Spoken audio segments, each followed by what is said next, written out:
प्रकाश नाम का एक गरीब किसान अपनी माँ गायत्री, पत्नी सरिता और 2 बच्चों गुड्डी और मोनू के साथ गांव में रहता था। लगातार 2 बार फसल खराब होने के कारण प्रकाश पर जमींदार का कर्ज चढ़ गया। अब जमीन बेचकर कर्ज चुकाने के सिवा प्रकाश के पास कोई और चारा नहीं था। अम्मा, अब मुझे जमीन बेचनी ही होगी। मेरे पास इतने पैसे नहीं है कि मैं जमींदार को कर्ज दे सकूं। अब यहाँ रहने का कोई फायदा नहीं। जमींदार के सारे पैसे देकर अब हमें शहर ही चलना होगा। अम्मा, इस उम्र में आपको कोई तकलीफ तो नहीं होगी कि आपका बेटा आपको परेशान कर रहा है? कोई बात नहीं बेटा, दुख सुख तो आते ही रहते हैं। कर्ज चुकाकर कम से कम तेरे ऊपर कोई बोझ तो नहीं रहेगा ना। यहाँ नहीं तो शहर में सही, मेरा बेटा जहाँ रहेगा मैं वहीं खुश हूँ। प्रकाश अपनी जमीन बेचकर जमींदार का सारा कर्जा चुका देता है और अपने परिवार को लेकर शहर आ जाता है। शहर में प्रकाश का एक दोस्त पहले ही अपने परिवार के साथ रहता था। वो प्रकाश को अपने साथ ही एक दुकान पर नौकरी दिलवा देता है, पर शहर में खर्च ज्यादा था। इससे घर में परेशानी थी क्योंकि प्रकाश की तनख्वाह मात्र 6,000 रुपए थी। ठंड का मौसम शुरू हो गया था और परिवार के रहने और सोने के लिए बहुत परेशानी हो रही थी। अम्मा, ये कंबल तुम ओढ़ लो, ठंड बहुत ज्यादा है। अरे बहू, ये कंबल बच्चों को ओढ़ा दे। मेरी ये शॉल बहुत गर्म है, मैं इसमें आराम से सो जाऊंगी। चिंता मत करो, मैं कल देखता हूँ, बाजार से एक कंबल खरीद लाऊंगा। हो सकता है मालिक थोड़े एडवांस के पैसे दे दे, बात करूंगा। प्रकाश की परेशानी उसकी माँ और पत्नी अच्छे से समझ रही थी, पर उनके पास भी ऐसा कोई साधन नहीं था जिससे वो अपने बेटे की मदद कर सके। प्रकाश को एडवांस के पैसे नहीं मिल सके क्योंकि वो नया नया नौकरी पर लगा था। एक दिन गायत्री और सरिता सब्जी मंडी में सब्जी खरीदने लगी। सरिता बहू, मैं सोच रही थी थोड़े गोभी गाजर खरीद लेते हैं। घर में अचार नहीं है, सर्दियों का मौसम है, थोड़ा अचार डाल दूंगी। प्रकाश को गाजर गोभी का अचार बहुत अच्छा लगता है। गांव में तो सब कुछ था, मैं कितना कितना अचार डाल देती थी। यहाँ तो सर्दियां शुरू हुए कितने दिन हो गए, मैंने अचार नहीं डाला। हाँ अम्मा, ले लेते हैं, अब तो सब्जियां थोड़ी सस्ती भी हैं, गोभी गाजर महंगी नहीं है। आओ वहाँ सामने से पूछ लेते हैं। भैया, गोभी क्या भाव दी? बहन जी, एक दाम लगाऊंगा, 30 रुपए किलो। भैया 20 रुपए लगा ले, 2 किलो ले लूंगी और 1 किलो गाजर भी कर दे। ले लो माता जी, अब सुबह सुबह बोने का टाइम है, अब आपको क्या ही मना करूं। गाजर 2 किलो कर दूं, 50 की 2 किलो कर दूंगा। नहीं नहीं भैया, गाजर 1 ही किलो कर दे। अम्मा, 4 किलो और क्या क्या लेना है वो भी बता दो, हम मसाले की दुकान से लेते जाएंगे। गाजर गोभी का अचार क्या बेचते भी हो बनाकर? नहीं नहीं, हम तो अपने घर पर वैसे ही थोड़ा अचार डालने के लिए गोभी गाजर खरीद रहे थे। वैसे अम्मा जी बहुत अच्छा अचार डालती हैं। हम गांव में रहते थे ना, तो वहां तो अम्मा जी तरह तरह के अचार डालती थी और सर्दियों में तो गोभी गाजर खासकर जरूर डालती थी, बहुत स्वाद लगता है। अच्छा, ये तो बहुत अच्छी बात है। यहाँ तो हम लोग बल्कि तरस जाते हैं कि गोभी का अचार खाने को मिल जाए। मुझे बनाना नहीं आता और यहाँ आसपास कोई है ही नहीं जो ऐसे अचार बनाता हो। बेटा, आप कहाँ रहते हो? अगर कहो तो मैं डाल दूंगी अचार। ओह शुक्रिया, अगर आप डाल देती हो तो मेरे लिए बहुत अच्छा रहेगा, मैं यही पास में ही रहती हूँ। ठीक है, मैं आपको ना बता देती हूँ क्या क्या खरीदना है, बाकी आपको मैं अपने घर का पता दे देती हूँ। अचार डाल दूंगी तो आप ले लेना मेरे से। जी ठीक है, लेकिन एक शर्त है, आपको मेरे से ये अचार बनाने के पैसे लेने होंगे, आपकी भी तो मेहनत है ना, इसलिए। वो लेडी अचार बनाने का सारा सामान खरीद कर गायत्री को दे देती है। गायत्री अगले ही दिन गोभी गाजर का मिक्स अचार बनाकर तैयार कर देती है। शाम को वो लेडी अचार लेने के लिए आ जाती है। उस लेडी के साथ उसकी भाभी भी आई हुई थी। ये मेरी भाभी है। जब मैंने इन्हें बताया कि मैं आपसे गाजर गोभी का अचार डलवा रही हूँ तो इन्होंने बोला कि 5 किलो आप इनके लिए भी डाल दो। जी माता जी, जो भी सामान लाना है वो आप खुद ही ले लेना, क्योंकि मेरे ना बच्चे छोटे हैं तो मेरा बाजार जाना मुश्किल होगा, और बाकी आप जो भी पैसे आपके बनेंगे प्लीज मुझे बता देना। बेटा, मैं क्या ही बोलूं, मैंने तो कभी आज तक ऐसा सोचा ही नहीं था कि मैं अचार बनाकर बेचूंगी। तुम्हें जो ठीक लगे खुद से दे देना। ठीक है माता जी। माता जी, ये आपके पैसे। शुक्रिया बेटी, जीती रहो। अम्मा जी, हमें तो पता ही नहीं था कि यहाँ शहर में अचार बेचकर भी पैसे कमाए जा सकते हैं। अम्मा, सचमुच आपका हुनर तो यहाँ काम आ गया।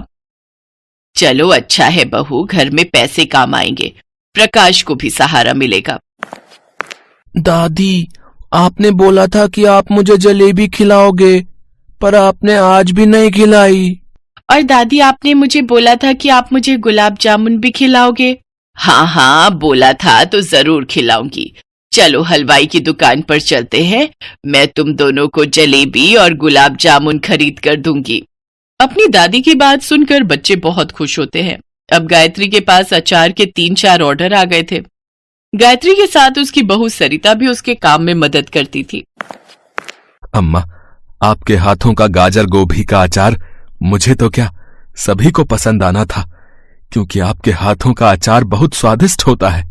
यहाँ पर हर किसी को घर जैसा अचार नहीं मिलता, इसीलिए उन्होंने आपसे बनाने के लिए कहा। हाँ बेटा, अब एक काम कर, मैं तुझे कुछ पैसे दे रही हूँ, तो आज ही घर के लिए 2 रजाई खरीद ला। ठंड बहुत बढ़ गई है। और सुन, ये मत कहियो कि तू मेरे से पैसे लेकर नहीं खरीदेगा।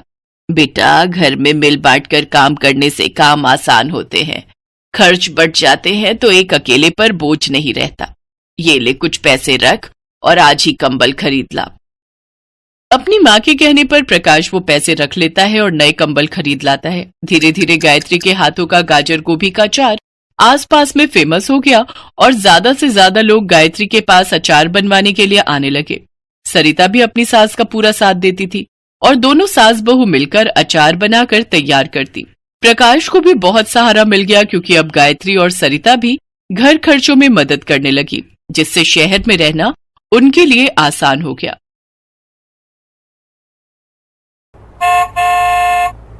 मोहन पकौड़े का ठेला लगाता था।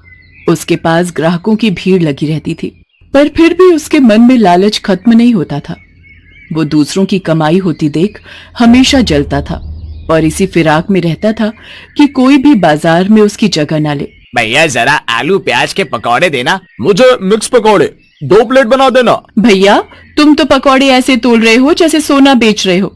एक पकौड़ा भी तुमने फालतू नहीं डाला। अरे, जितना वजन आएगा उतना ही तो तोलूंगा। मैं अपने घर वालों को भी मुफ्त में ना खिलाऊं तो आप तो ग्राहक हो। ये लो आपके पकौड़े, 50 रुपए हो गए। मोहन के कंजूस स्वभाव से ग्राहक ही नहीं बल्कि मोहन की पत्नी भी बहुत परेशान थी। मोहन इतना कमाने के बावजूद भी अपनी पत्नी के लिए कभी कुछ नहीं खरीदता था। इसी बात को लेकर वो झगड़ा करती थी। तुम्हें पता है, मेरी सारी सहेलियों के पास इतने सुंदर जेवर हैं, पर तुमने आज तक मुझे सोने का एक हार नहीं खरीद कर दिया। तुम अपने लिए इतना कुछ खरीद लेते हो। तुम्हारा दिमाग खराब है। सोने का हार लेने जाऊंगा तो पूरी दुकान बेचनी पड़ेगी। इतना महंगा है सोना। अभी आर्टिफिशियल पहन कर गुजारा कर लो, फिर जब कमाई होगी तो खरीद लेना। बस हो गई ना तुम्हारी कंजूसी शुरू। मुझे पता था तुम मुझे एक फूटी कौड़ी नहीं दोगे। मोहन की पत्नी मुंह बनाकर वहां से चली जाती है। मोहन ऐसे ही स्वभाव का था जिसे वो बदल नहीं सकता था। ना ही किसी के काम आना, ना ही किसी की मदद करना, हमेशा अपना फायदा देखना, ये सब मोहन के स्वभाव में शामिल थे। एक दिन मोहन के ठेले के सामने एक आलू पेटीज वाले ने ठेला लगा लिया। वो उस ठेले पर गरम गरम पेटीज बनाकर बेचता था। इस कारण अब मोहन के ग्राहक बंट गए थे और मोहन को ये सब बर्दाश्त नहीं हुआ। मोहन को पता चला उस पेटीज वाले का नाम सुरेश है और वो कुछ दिन पहले ही गांव से आया है। मोहन सुरेश के पास जाता है और बहाने से उससे बात करता है। मेरा नाम मोहन है, मैं तुम्हारे सामने वाले ठेले पर पकौड़ा बेचता हूँ। मैंने सुना तुम गांव से आए हो, तुम्हें ये पेटीज बनाना किसने सिखाया? आज से 2 साल पहले मैं दिल्ली में एक बेकरी में नौकरी करता था। वहीं मैंने ये आलू पेटीज बनाना सीखा था। फिर बीच में 2 साल सबके काम बंद हो गए, इसलिए हम लोग भी गांव में ही थे। वापस आकर देखा तो वो बेकरी हमेशा के लिए बंद हो गई थी। मुझे पेटीज बनाना आता था, इसलिए थोड़े बहुत पैसे लगाकर मैंने भी ठेला लगा लिया। अब परिवार भी मेरे साथ यहीं रहता है। मेरी पत्नी थोड़े बहुत घरों में झाड़ू पोछे का काम करती है। दोनों मिल बांट कर खर्चा निकाल ही लेते हैं। अच्छा, तो तुम एक काम क्यों नहीं करते? तुम अगर चाहो तो हम बहुत बढ़िया कर सकते हैं। मैं कब से एक दुकान खोलने की सोच रहा था, पर अकेले इतनी महंगी दुकान खोलना और उसे चलाना बड़ा ही मुश्किल काम है। मैं किसी पार्टनर की तलाश में था। क्या तुम मेरे साथ पार्टनरशिप में दुकान खोलना चाहोगे? हम 2 काउंटर बना लेंगे, एक काउंटर पर पकौड़े और एक पर आलू पेटीज। बहुत बढ़िया कमाई होगी और मिल बांट कर काम करेंगे तो दोनों खूब अच्छा कर जाएंगे। मेरे पास 1.5 लाख रुपए जुड़े हुए हैं। 1.5 लाख रुपए का इंतजाम तुम कर लो। तुम्हारा विचार तो बहुत बढ़िया है, पर मैं एक बार सोच लूं। मैं तुम्हें कल तक इस बारे में बताता हूँ। मोहन की बातों को सुनकर सुरेश के मन में दुकान खोलने की इच्छा जाग जाती है। वो कब से एक दुकान खोलना चाह रहा था, पर उसके पास पूरे पैसे नहीं थे। सुरेश मोहन की बातों में आ जाता है और घर जाकर सारी बात अपनी पत्नी को बताता है। ये तो बहुत अच्छी बात है, दुकान खुलेगी तो मुनाफा भी ज्यादा होगा। तुम्हें तो पता है शारदा, मेरे पास तो मुश्किल से थोड़े बहुत ही पैसे जुड़े हैं, वो तो कम रहेंगे। तुम एक काम क्यों नहीं करते? गांव में जो हमारी जमीन का टुकड़ा है उसे बेचकर तो कुछ पैसों का इंतजाम हो जाएगा, और साथ में मेरी सोने की बालियां और 2 चूड़ियां भी हैं। तुम इन्हें गिरवी रखकर पैसे ले सकते हो। सुरेश अपनी पत्नी शारदा के कहने पर गांव की जमीन बेच देता है और शारदा के कुछ सोने के गहने भी गिरवी रख देता है। सूरज के पास जो भी पैसे जुड़ गए थे वो उन पैसों को मोहन को दे देता है। सुरेश बहुत सीधा साधा था। वो मोहन को पैसे देते समय कोई भी कानूनी कागज नहीं बनवाता। वो तो बस मोहन के विश्वास पर मोहन को रुपए दे देता है। सुरेश की सारी जमा पूंजी उस दुकान को खरीदने में लग जाती है। ये देखो सुरेश, अब हम दोनों इस बड़ी दुकान के मालिक हैं। तुम एक काम करो, जब तक इस दुकान की मरम्मत करने में और काउंटर बनवाने में समय लगता है, इतने दिन का तुम नुकसान थोड़ी करोगे। तुम एक काम करो, तब तक तुम उस ठेले पर ही अपना काम करो। जैसे ही दुकान तैयार हो जाएगी तो मैं तुम्हें बुला लूंगा। मोहन भैया, आप मेरे बारे में कितना सोचते हो। ठीक है, फिर मैं अपने ठेले पर वापस जाता हूँ। सुरेश मोहन के कहने पर वापस पेटिस के ठेले पर काम करने लगता है। काफी दिन बीत जाते हैं, पर मोहन सुरेश को कोई खबर नहीं देता। सुरेश देखता है कि मोहन का पकौड़े का ठेला भी बंद पड़ा है। वो उस दुकान पर जाता है और देखकर हैरान रह जाता है कि मोहन ने तो एक बहुत ही बड़ी और बढ़िया पकौड़े की दुकान बना ली है और वो वहां पर बैठा खूब बिक्री कर रहा है। सुरेश मोहन के पास जाता है और गुस्से में बोलता है, मोहन भैया, आपने दुकान बना ली और उस पर बैठना भी शुरू कर दिया। आपने मुझे बताया नहीं। पर 2 काउंटर की जगह एक ही काउंटर क्यों बनाया है? मेरा काउंटर कहाँ है? ये दुकान तो हम दोनों की है ना? हम दोनों ने आधे आधे पैसे मिलाकर इस दुकान को खरीदा था। कान से पैसे? किसके पैसे? ये दुकान मेरी है। तेरे पास कोई सबूत है कि ये दुकान तेरी है? चला आया अपनी दुकान कहने। चला जा यहाँ से, तेरे चक्कर में मेरे ग्राहक वापस लौट जाएंगे। सुरेश की गलती ये थी कि उसने पैसे देते वक्त विश्वास किया। सुरेश कुछ नहीं कर सकता था। उसके हाथ से सब कुछ छिन गया था। उसका मन बहुत खराब था। वो कुछ भी नहीं सोच रहा था। वो वहां से ऊंची पहाड़ी की ओर जाने लगा। अब मैं क्या करूंगा? मेरे पास कुछ भी नहीं है। मैं शारदा और बच्चों के लिए कैसे कमाऊंगा? सब कुछ छिन गया। सुरेश चलते चलते एक पहाड़ी पर पहुंच जाता है और वहां से कूदकर जान देने की कोशिश करता है। तभी उसके सामने एक देवता प्रकट होते हैं। रुको, ऐसा मत करो। अपने आप को समाप्त करना कायरता है। हमें मुश्किलों से लड़ना चाहिए, डर कर भागना नहीं चाहिए। आप कौन हैं? मैंने आपको पहचाना नहीं। मैं पर्वतराज हूं। मुझे पता है तुम किस तकलीफ से गुजर रहे हो। तुम्हारे साथ बहुत गलत हुआ है, पर मैं ये भी जानता हूं कि तुम बहुत दयालु हो। तुम दूसरों की सदैव मदद करते हो। यदि किसी ने तुम्हारे साथ धोखा किया है तो उसे उसके बुरे कर्मों की सजा अपने आप मिल जाएगी। मेरी इस गुफा में एक बहुत बड़ा खजाना है। तुम जितना चाहो उतना धन ले जा सकते हो और फिर से अपने जीवन की शुरुआत कर सकते हो। ये खजाना हर किसी के लिए नहीं है। जो मनुष्य अच्छे होते हैं, ये खजाना उन्हीं को प्राप्त होता है। आपका बहुत बहुत शुक्रिया पर्वतराज। आपने मुझे नया जीवन प्रदान किया है। मैं सदैव आपका आभारी रहूंगा। सुरेश उस पर्वत की गुफा में से अपनी जरूरत के अनुसार खजाना उठा लेता है। उस धनराशि से सुरेश अपनी पत्नी के गिरवी पड़े गहने छुड़वा लेता है। अब सुरेश के पास सब कुछ था। वो एक बड़ी सी बेकरी खोलता है।